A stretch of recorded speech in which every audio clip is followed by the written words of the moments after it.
Hi hello friends, welcome back to the channel. Good morning ಎಲ್ಲರಿಗೂ. So ಬೆಳಗ್ಗೆನೇ road ಹತ್ರ ಬಂದುಬಿಟ್ಟು ನಾವಿಲ್ಲಿ ಕುಣಿತಾ ಇತ್ತು ಗರಿ ಬಿಚ್ಚಿ. ಸೊ ನಾನು ವೀಡಿಯೋ ಕೂಡ ಮಾಡಿಕೊಂಡೆ, ನನ್ನ ಮಗಳಿಗೆ ಕೂಡ ಕರ್ಕೊಂಡು ಬಂದು ತೋರಿಸ್ತಾ ಇದ್ದೆ. ನಾವಿಲ್ಲಿ ನೋಡು ಯಾವ ರೀತಿ ಕುಣಿತಾ ಇದೆ ಅಂತ. ಸೊ ತುಂಬ ಖುಷಿಯಾಗುತ್ತೆ ಈ ರೀತಿ ಹತ್ತಿರದಿಂದ ನೋಡುವಾಗ. ಮನೆ ಹತ್ತಿರ ತುಂಬ ನವಿಲುಗಳು ಬರ್ತವೆ. ಒಮ್ಮೊಮ್ಮೆ ಆದರೂ ಗರಿ ಬಿಚ್ಚಿ ಈ ರೀತಿ ಕುಣಿತಾ ಇರ್ತವೆ. ವರಮಹಾಲಕ್ಷ್ಮಿ ಹಬ್ಬದ ವೀಡಿಯೋನ ನಾನು ಮಾಡ್ಕೊಡ್ಲಿಕ್ಕಾಗಲಿಲ್ಲ. ಸ್ವಲ್ಪನೇ ವೀಡಿಯೋನ ಮಾಡ್ಕೊಂಡಿದ್ದೀನಿ. ಮಧ್ಯಾಹ್ನದ ಮೇಲೆ ಆ ವೀಡಿಯೋನ ಆ್ಯಡ್ ಮಾಡ್ತೀನಿ. ಹಾಗೆ ಸ್ವಾತಂತ್ರ್ಯ ದಿನಾಚರಣೆ ಕೂಡ ನನ್ನ ಮಗಳ ಕೈಯಲ್ಲಿ ಬಾವುಟನ ಹಾರಿಸಿದೆ.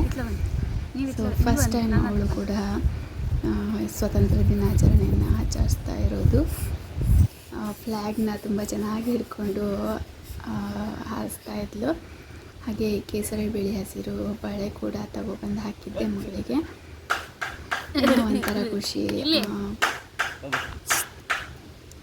ಹಾಗೆ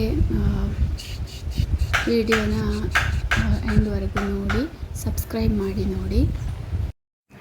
hi hello friends, welcome back to the channel. So ಎಲ್ರಿಗೂ ವರಮಹಾಲಕ್ಷ್ಮಿ ಹಬ್ಬದ ಆರ್ಥಿಕ ಶುಭಾಶಯಗಳು. ಟೈಮ್ ಆಗಿದೆ 3:30. ನಾನಿವತ್ತು ವ್ಲಾಗ್ ಏನೂ ಸ್ಟಾರ್ಟ್ ಮಾಡಿರಲಿಲ್ಲ. ಸೊ ಈ ಪೂಜೆನ ಮುಗಿಸ್ಕೊಂಡೆ. ಸೊ ನೀವು ನೋಡ್ತಾ ಇರ್ಬೋದು, ಹೋದ ವರ್ಷ ಅಂತೂ ಮಾಡೋಕ್ಕಾಗಿರಲಿಲ್ಲ ಯಾವುದೇ ರೀತಿ ಪೂಜೆ, ಯಾಕಂದರೆ ಪ್ರೆಗ್ನೆಂಟ್ ಇದ್ದಿದ್ದೆ. ಹಾಗಾಗಿ ಹೂವನ್ನ ನಮ್ಮ ಮನೆಯವರು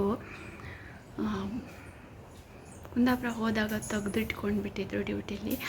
ಸೊ ಅದು ಸ್ವಲ್ಪ ಬಾಡಿತ್ತು, ಅಂದರೆ ಹಾಳಾಗಿತ್ತು. ಮತ್ತೇನು ಮಾಡೋದು, ಅದನ್ನೇ ಯೂಸ್ ಮಾಡಿದೆ. ಹಾಗೆ ಮನೇಲಾಗಿರುವಂತಹ ಹೂವನ್ನೇ ಯೂಸ್ ಮಾಡಿದೆ. ಈ ರೀತಿ ಬ್ಲೌಸ್ ಪೀಸ್ನ ಡ್ರಾಪ್ ಮಾಡಿದ್ದೀನಿ.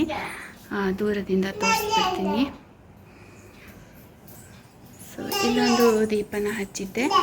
ಸೊ ಅದನ್ನು ಇವತ್ತಿಡೀ ಆರೋಗ್ಯ ಬಿಡಲ್ಲ, ಮನೆ ಹತ್ರ ಅಕ್ಕಪಕ್ಕ. ಸೊ ನಾನೇ ಸ್ಟಿಚ್ ಮಾಡಿರುವಂಥ ಟಾಪ್ ಇದು. ಸೊ ಇದಕ್ಕೆ ವೈಟ್ ಕಲರ್ ವೇಲ್ ಹಾಗೆ ವೈಟ್ ಕಲರ್ ಪ್ಯಾಂಟ್ನ ವೇರ್ ಮಾಡಿದ್ದೀನಿ. ಮಳೆ ಬರುವಾಗ ಈ ಬಟ್ಟೆನೆಲ್ಲ ವಾಶ್ ಮಾಡಿರೋದನ್ನು ತೆಗೆದು ಇಲ್ಲಿ ಒಣಸಿದ್ದೀನಿ. ಮನೆ ಹತ್ರ ಅಕ್ಕಪಕ್ಕದವ್ರನ್ನ ಕರೆದಿದ್ದೀನಿ. ಆ ಕಡೆ ಈ ಕಡೆ, ಆ ಕಡೆ ಈ ಕಡೆ ಹೋಗ್ತಾನೆ ಇರ್ತಾಳೆ. ನೋಡಿ, ಇದಿಷ್ಟು ವಾಶ್ ಆಗಿರೋ ಬಟ್ಟೆ, ಇದನ್ನು ತೆಗೆದಿಟ್ಕೊಳ್ಬೇಕು. ಸೊ ಅದೊಂದನ್ನು ಇವಳಿಗೆ ಹಾಕಬೇಕು ಅಂತ ತೊಗೊಂಡು ಬಂದಿದ್ದೆ. ನೋಡಿ, ಕಸರತ್ತು. ಸಂಜೆ ಒಂದು 5 ಜನ ಮುತ್ತೈದೆಯರನ್ನ ಬಾಗಿಲಕ್ಕೆ ಕರೆದಿದ್ದೆ, ಬಾಗಿಲನ್ನು ಕೊಟ್ಟಿದ್ದೆ. ಫಸ್ಟೇ ವೀಡಿಯೋನ ಮಾಡ್ಕೊಂಡಿರೋದು. ನೆಕ್ಸ್ಟ್ ಡೇಗೆ ಹೊಸಲಿಗೆ ಅಜ್ಜಿ ಮಾಡೋದಿತ್ತು. ಸೊ ಕಾಯಿನ ಮಾಡಿನಿ ಕೂಡ ಮಾಡಿಕೊಂಡೆ. ಕಾಯಿನ ಕೂಡ ಒಡೆದು ಹಾಗೆ ಅಜ್ಜಿಗೆ ಹೂವೆಲ್ಲ ಹಾಕಿದ್ದೆ. ಈ ರೀತಿ ಫೋಟೋನ ತೆಗೆದಿಟ್ಕೊಂಡಿದ್ದೆ, ವೀಡಿಯೋನ ಮಾಡ್ಕೊಳ್ಳಿಕ್ಕಾಗಿರಲಿಲ್ಲ. ಸೊ ಸ್ಯಾಟರ್ಡೇಯಿಂದ ದೇವಸ್ಥಾನಕ್ಕೆ ಹೋಗಲಿಕ್ಕೆ ಸ್ಟಾರ್ಟ್ ಮಾಡಿದ್ದೀನಿ. ಸೋಣೆ ಆರತಿ ಪೂಜೆ ಇರುತ್ತಲ್ಲ, ಅದಕ್ಕೆಲ್ಲ ಹೋಗ್ತೀವಿ.